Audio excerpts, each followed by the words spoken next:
সেই 2009 সালের 10 জানুয়ারি থেকে শুরু করে 2024 সালের 4 আগস্ট পর্যন্ত স্বৈরাচারের বিরুদ্ধে আন্দোলন করতে গিয়ে অনেকেই তাদের মূল্যবান জীবন আল্লাহ তাআলাকে উপহার দিয়েছে। জাতি তাদের কাছে ঋণী।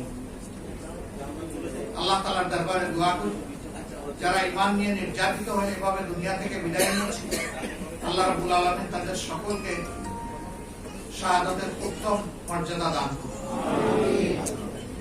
বিশেষ করে ধারাবাহিক এই আন্দোলনের শেষ পর্বে এসে কোটা সংস্কারের দাবিতে যে আন্দোলন গড়ে উঠেছিল, বৈষম্য বিরোধী যে আন্দোলন দানা বেঁধে উঠেছিল, এই আন্দোলনকে দমাতে গিয়ে গায়ের জোরে অতীতের মতো দানবীয় রূপে নিজ দেশের জনগণের পর থেকে না অস্ত্র আর বুলেট নিজ দেশের জনগণের উপর যারা ছুড়ে মেরেছিল, এই বুলেটে যাত্রা হয়ে দুনিয়া থেকে যারা বিদায় নিয়েছেন, আমাদের প্রিয় জাতি তাদের কাছে চিরদিন ঋণী থাকবে। তাদের এই ঋণ পরিশোধ করার কোনো শক্তি আমাদের নেই। আল্লাহ তাআলার দরবারে দোয়া করি, আল্লাহ তাদেরকে শহীদের বিশেষ মর্যাদা দান করুন এবং তাদের আপনজনদেরকে আল্লাহ তাআলা উত্তম ধৈর্য ধরার তৌফিক দান করুন।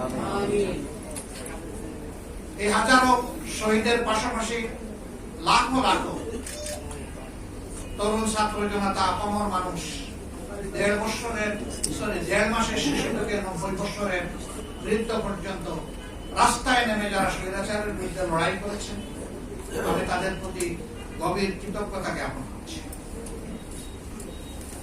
তারাও আমাদের জাতীয় বীর।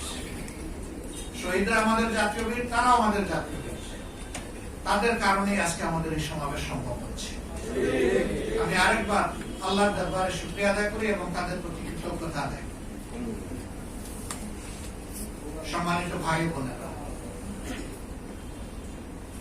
আমাকে সাংবাদিক বন্ধুগণ কখনো কখনো প্রশ্ন করেছে, এই আন্দোলনে আপনাদের অংশগ্রহণ ছিল আমরা জানি, আপনাদের দলের কি পরিমাণ লোক শহীদ হয়েছে? আমি তাদেরকে বলেছি, মাফ করবেন, এ প্রশ্নের জবাব সোজা সপ্তা আমার কাছে নেই।